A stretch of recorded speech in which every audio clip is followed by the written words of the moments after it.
I'm working simultaneously. I'm recording a little podcast thingamahopper here, and I'm live streaming with Nate Wilson, who just got done talking about how the fine art of not sucking. What in the world, dude? Who gave this? So here's what happens. Usually when speakers, I have a huge problem. Mostly I see it happen to a lot of black speakers with their black speakers, so they're going to talk on the race stuff. Right. And so when they come to a conference, whatever it is, it's like, okay, we got the black guy to talk about the racial stuff. Right. It's usually never the white guy. It's starting to change a little bit because of critical race theory, intersectionality.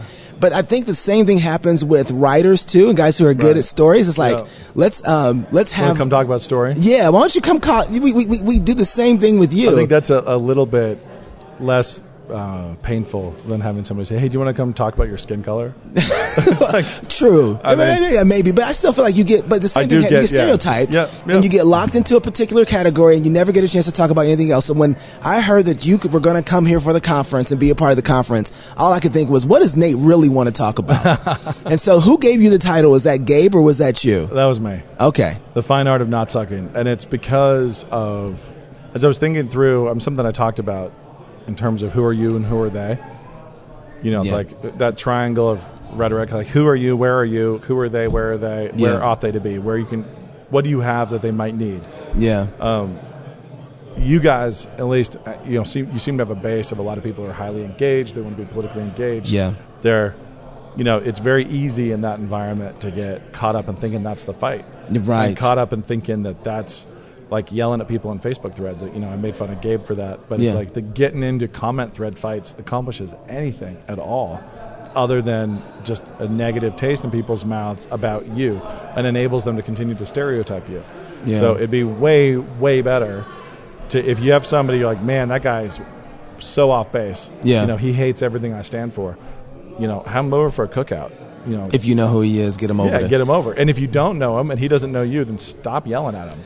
Like, what is the point of yelling on the Facebook at anybody? I want to come back around to that, but there's in the first part of your talk, I guess I thought, when I heard you say this, I thought, okay, what we're doing is, I recategorize as canceling ourselves into retreat. Yep. By embracing the labels that the world puts on us. Yep. Talk about that a little bit.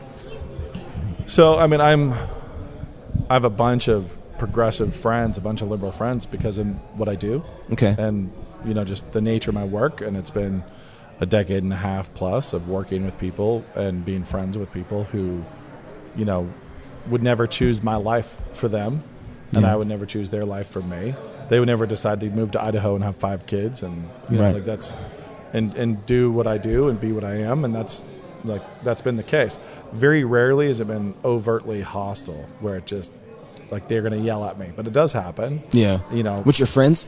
Yeah, well, with people I've worked with. People, okay, yeah. So never is that. Well, they'd yell at me. My friends would yell at me over a beer or something, but it's very, very rare. But what I've seen Christians do is adopt the same cancel culture that exists out there in the world, where we are tainted by any affiliation or any association with something that disagrees with us on something we care about. And so we're going to have nothing to do with you at all. I will no longer wear your socks because I saw you say something I don't like. I will no longer, fill in the blank. Doesn't matter. You don't like guns? I'm done with you. Yeah, exactly. Yeah. I'm done with you. Yeah. I'm done with you now. And so what you end up having is on both sides, left and right, this retreat into irrelevance. And you have a retreat into a holiness code. It's this holiness code of like, well, that's tainted. I can't eat shellfish anymore. I can't mix I can't wear polyester. I can't mix my fibers. It's just this weird. How is it irrelevance? Because I think we think when we're doing that we're actually winning because we just showed them they don't get our money anymore. No, so for example, if you were running $1 billion film fund and you said, hey, you know what? I don't think I'm going to film movies I'm not going to fund movies that attack me anymore. Right. Okay, you just did something. Right. But if you say, hey, that studio, that enormous conglomerate of Viacom, or whatever, somebody in that Death Star made a thing that I don't like.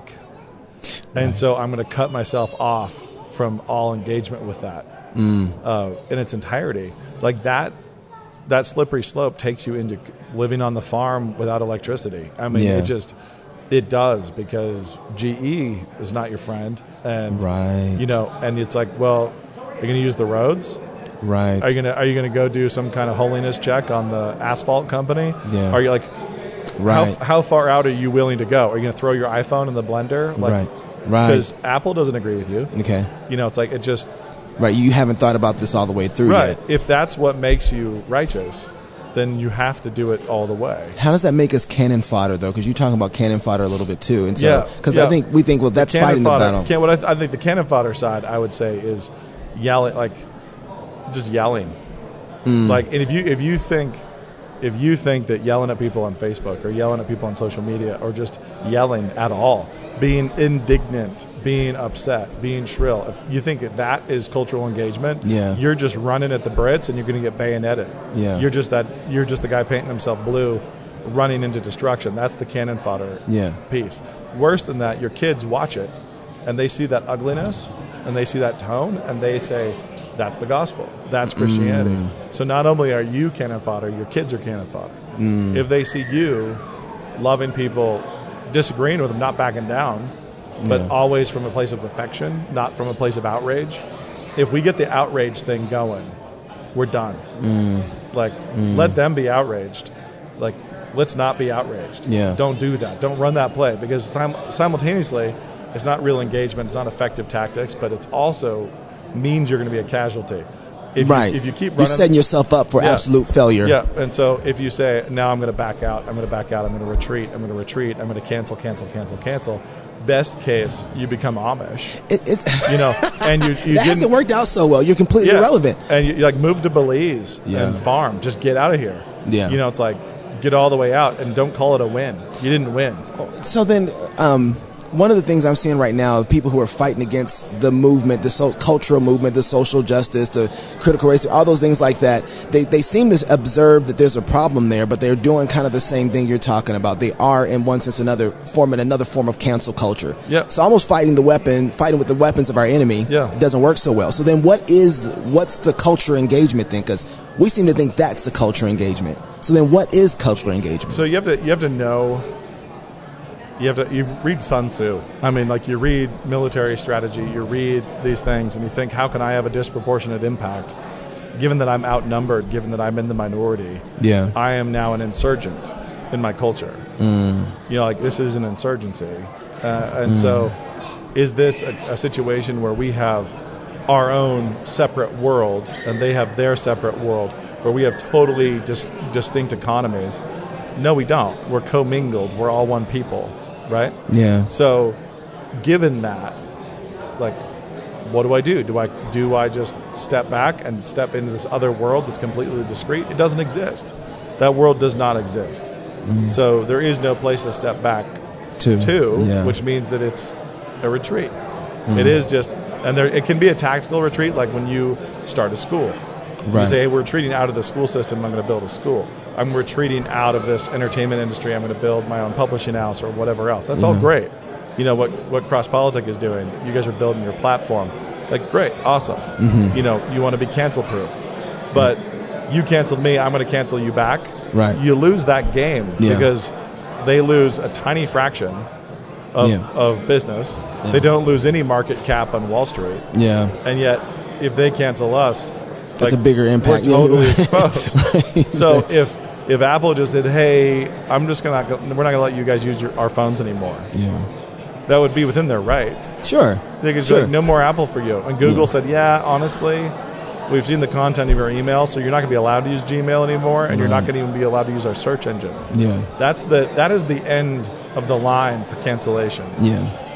So accelerating that is just stupid. It's not a great strategy. Yeah, voluntarily accelerating that is dumb. Yeah.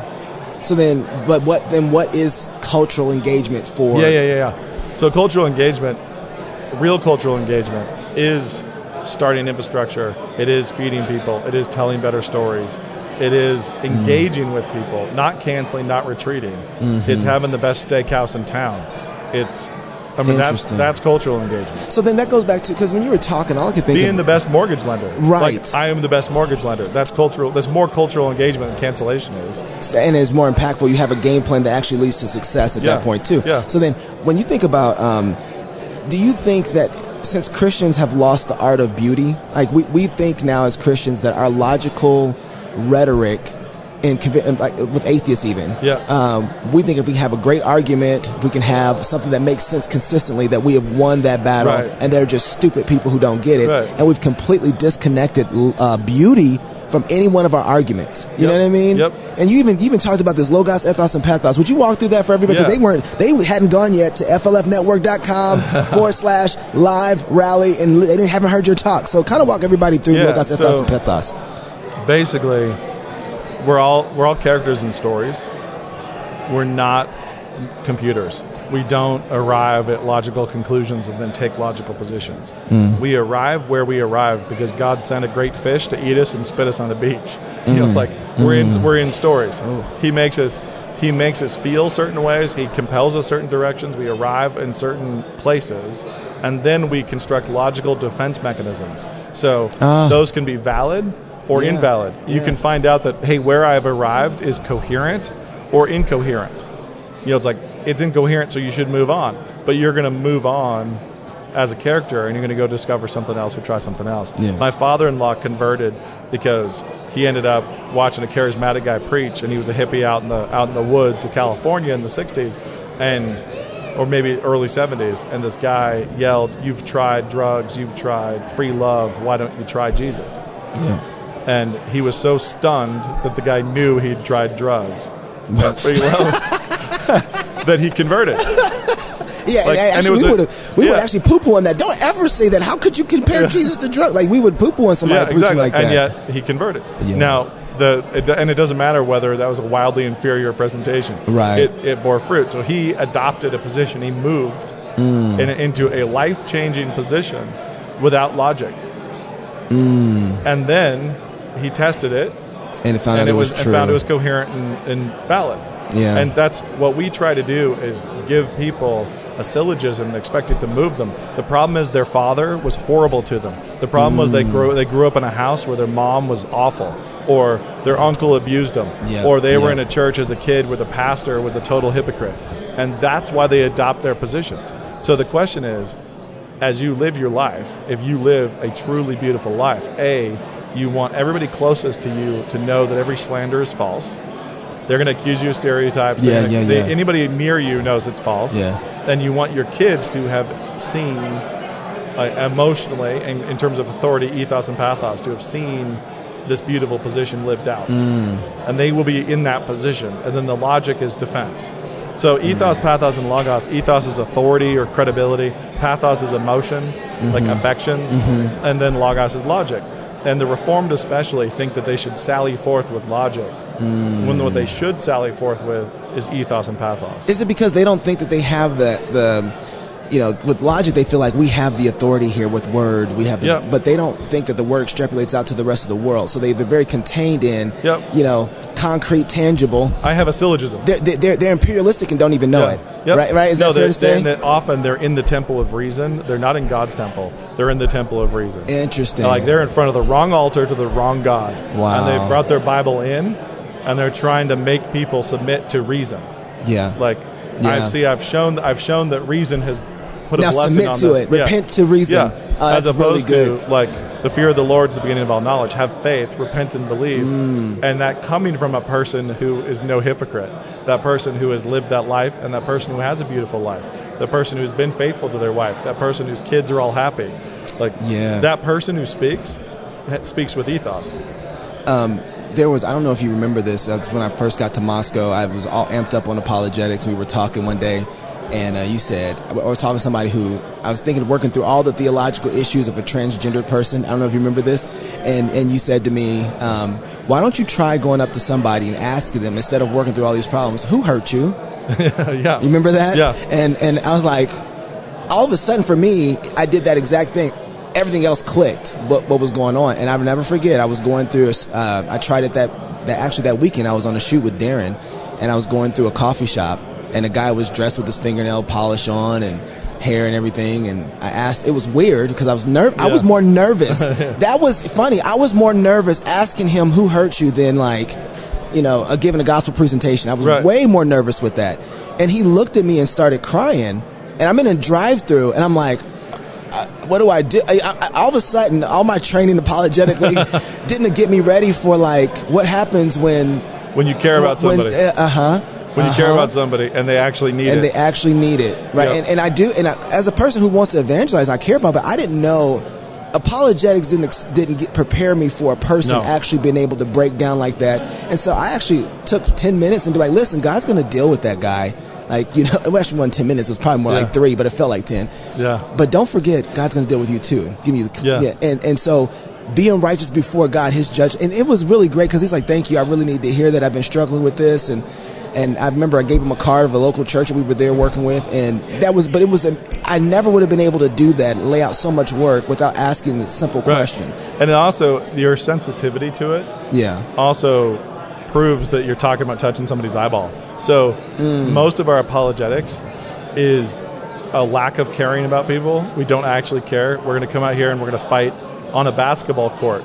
Like we have this contained area where we've agreed to fight, but where we don't actually reach somebody. Yeah. And so when you say, like, I'm going to walk up to this person, I'm going to actually reach them. Yeah. That's scary. It's scary to actually reach them. And it's much easier to say, you know, I have a logical position about that. You know, right. And if there's enough distance, see, I've not risked anything. I've not risked any of my own ethos or pathos. None of that's on the table. I just have a logical position. Yeah. And those two logical positions can fight without it ever touching me or touching you. And so we're both kind of safe. Yeah, exactly. Whereas if you just say that, if you go, you know, you ask somebody like, man, are you okay? Yeah. Like, do you need to talk to somebody?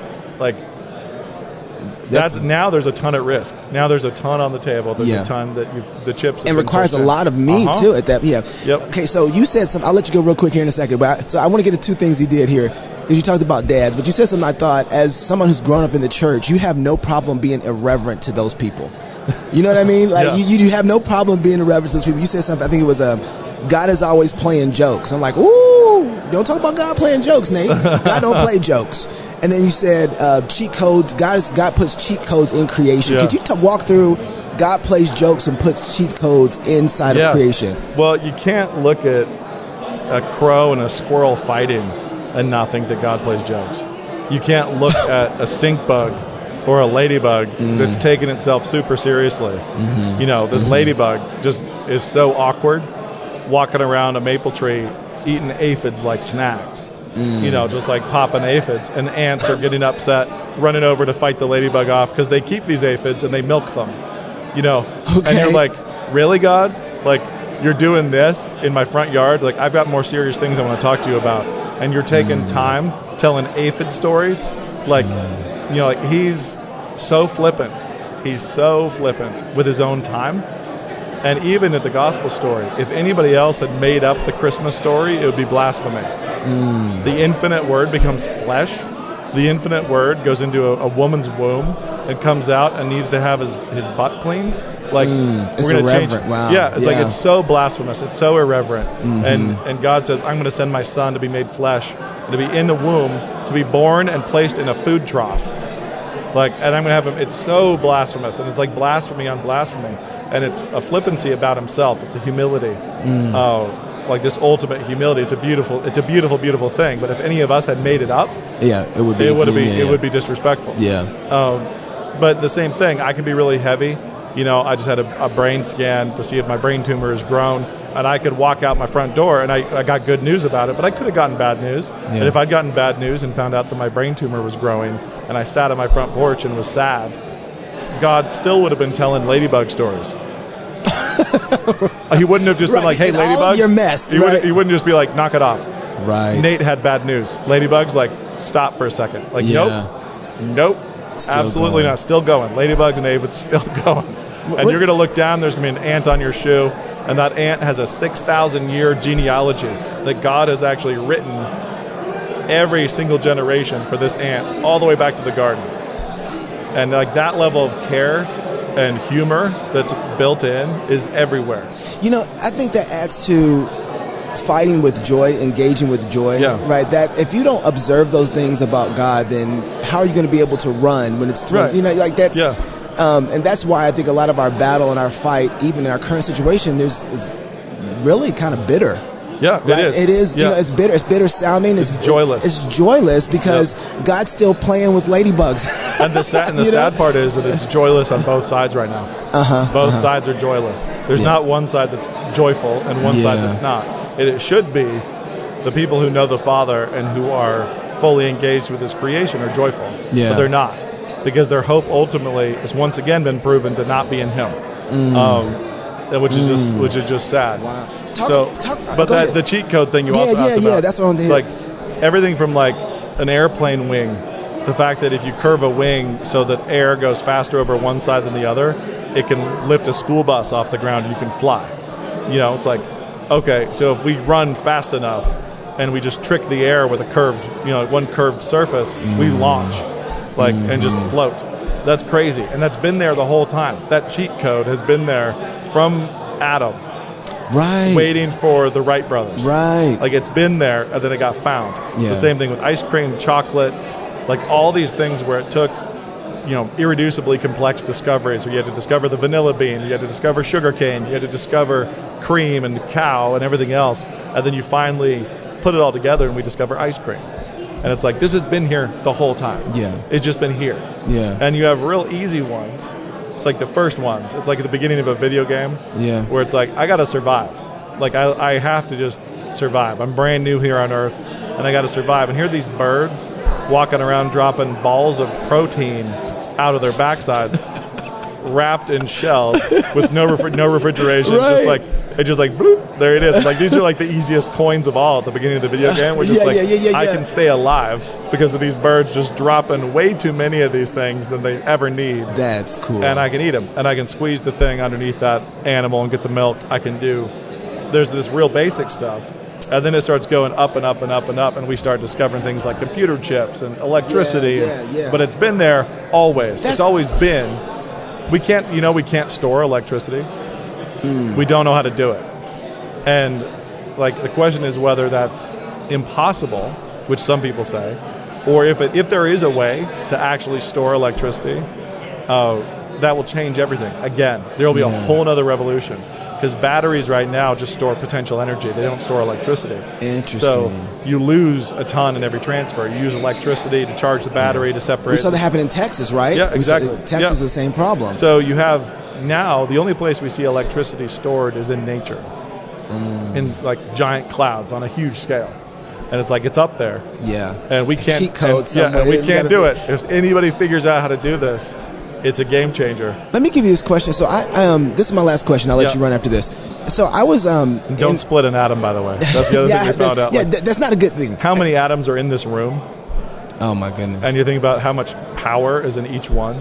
That if any of them were split, what happens? Yeah. It's like it just massive explosion. Yeah, but it's in one room in South Dakota, and there's this much force bound up in all of it. But go ahead with your last. No. So the way you're talking about this, about it's been here the whole time and the cheat codes in the world. I was in Florida, and I went to President Sugar, the guy who's over sugar, the president of sugar in America. Went to his house, and he has museums in his backyard. And one of his museums in his backyard is a tour of all the guns that have ever been used in America, war guns. I mean, he just has the whole tour. And on one side, he has flint guns that shoot one round, takes 3 minutes to reload. And then he has these other guns that basically just cartridges all there. It was a Winchester that was like changed the game, right? And then if you stand in one part of his place and you look, you can see hundreds of years of time from this to there. And it hit me that nothing in the world changed in that time. Right. From when they had the flint guns, they actually could have had these semi-auto firing weapons, but they weren't there. They didn't have the ability to get that, right? They didn't have. How do we make that jump, that chasm sooner? Because we have the history, we understand the problem in a lot of ways, but we don't. It still takes us a long time to be able to get from flint gun shooting one bullet every 3 minutes to get into a semi-auto with nothing changing, all metal, finding new materials in some cases, figuring out how to put just a bullet with gunpowder and a primer. Change the game into a cartridge now. And then he had fully automatic weapons, and you look at that and you're like, Lord, why weren't we able to make the jump from here to here way sooner? How do we do that? And that's not just relating to guns. I mean to just culture. So culturally, and Christians especially, it's about pain points. It's about problems that you're solving. And so the fact is we didn't need to. You know, like we just didn't need it. So, and as we needed to, we developed in that process. That's true, because every gun that got better was because the war was intense. And so we were losing men for this reason or that reason. Rifling is invented to solve a problem. Everything's a problem solution, pain point solution. And so that is the case. Like, why didn't Christians start better private schools sooner? It's like, well, because they didn't need to. They weren't as bad. The alternatives weren't as bad. They've gotten really horrible, and yet a lot of people still aren't. But why are more people, like, there's a lot of different variations. So this classical model, this homeschooling model, this other thing, they have to bear fruit over time such that people say, I'm not doing that. Like, ooh, no, we're not doing that. We're not, and we might not be doing that inner city public school, but we are not homeschooling either, because my cousin, like, there's fruit and it has to be witnessed. And so it's one of those things that we learn generationally very, very slowly. Because of the problems that we need to face. And so we face problems. But it's our food supply, our supply chain is insane. We've improved. And so we have better food, more food, various food, more sophistication and taste. I mean, it wasn't that long ago that in a grocery store in America, if you tried to buy Parmesan cheese, it would be a powder in a can. You know, it'd be that like little green can. And now there's all these cheeses and recipes, and it's a global palette and a global supply chain, which can crash. Like that can crash and burn. But it's been pain point after pain point after pain point, and then one company getting a slight advantage by, you know, increasing the quality of this, and another company getting a countermeasure measure. And so competition and pain points have been really the issue. And so as you look at what we're at right now and the pain points that we're out at right now in the culture, what do you think is going to come out of it? So the pain point right now is cancellation. And that is actually going to be, it's going to be weird. So I think actually you think about Jim Crow laws and segregation. What that did is it created a whole bunch of industry. And it's something Bill Cosby, before he was shamed, pointed out that when towns in the South desegregated, it was the annihilation of a bunch of black businesses. Because nobody said, oh, great, desegregation, we're all going to go to the black business now. Everybody went to the white business. We haven't been able to go here. So it was just this destruction of a black economy. But that black economy was created artificially by tyranny and oppression. So the thing is Black Wall Street, Tulsa. And so the same thing's going to happen, I think, where I see that. Where we get, because of cancellation, we could build up a bunch of alternate economy stuff. The question is, when that Berlin Wall comes back down, is it sustainable? Does anything survive? So it has to be beyond cancel proof. That's what we need to be thinking about. It has to be beyond cancel proof. It has to be competing with the best there is. It has to be the best. Like we need to be invested in the best. Not just an alternative. Not just, hey, this is different from that. Because they canceled us, so we're doing this now. Please, can we have your loyalty? And we're going to charge you more money for a worse product. But hey. And actually, that's what happened even in the black culture. When that all opened up, the ones that actually had the best products were the only ones that stayed around for years. And they did. Because they were the best, period. And actually, white people were saying, well, we've always been buying from them. Exactly. Because it was a good product. But it was a horrible, double-edged sword there, where the oppression created it, right? So they're under that oppression, and then the removal of the oppression destroyed them. So it was like, we're going to hurt you with this, and then we're going to hurt you when we take it away. And the same thing will happen, where it's like, we're going to hurt you with this cancellation, and then we're going to hurt you when we uncancel you. You know, and that's going to be that'll be interesting. And I think that's what's coming. The question is, if we build alternative platforms, alternative infrastructure, they have to be able to survive on their own right as the best. Not just because it's canceled. Correct. Right. No, it's good. Okay, Nate, where can people go to check out your stuff? Death by Living, I can't recommend it enough. Death by Living. Ashtown Burials. Boy, people can't get in on the fourth book, can they? No, they can't. But I'm working on it, and it will get published. Guys, I don't do fiction, but Ashtown Burials is my favorite. I named my son after one of the characters in the book, Rupert Greaves, And so I love that. So anything else that's... Yeah, I think I'm rolling out a nonfiction subscription soon. Okay. So I'll come back around and talk to you about that. It's not quite ready yet. Okay. But yeah, I'm honestly, Twitter's probably the best way. ND Wilson Mutters. Okay. If I'm doing something, you'll see it there. Okay. We want to keep up with you, man. All books signed if you buy them from Canon Press. Dude, thank you. I was so excited you were able to come to the conference. Yeah, I'm glad to be here. It's guys who've been engaged in the culture battle before it was cool are the only ones who I really want to talk to. I'm not going to lie to you. The guys who are popping up now are seeing what they don't like. I was saying this the other day.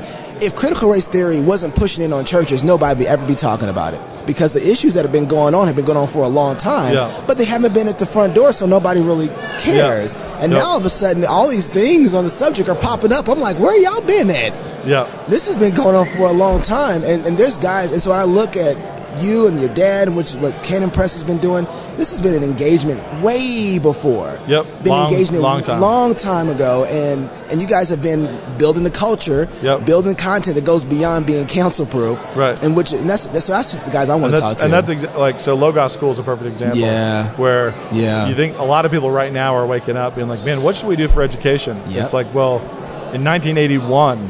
That's when I was born. In 1981, my dad said, hey, we got to do this now. Yeah. And it's not just an alternative. It's the best school, one of the best schools in the country. It's proven that. Yeah, so it's last I saw, it was the highest percentage of national merit scholars per capita in the country out of that school. So, it doesn't matter. If the public schools became better, it still thrives because it is a top school doing top work.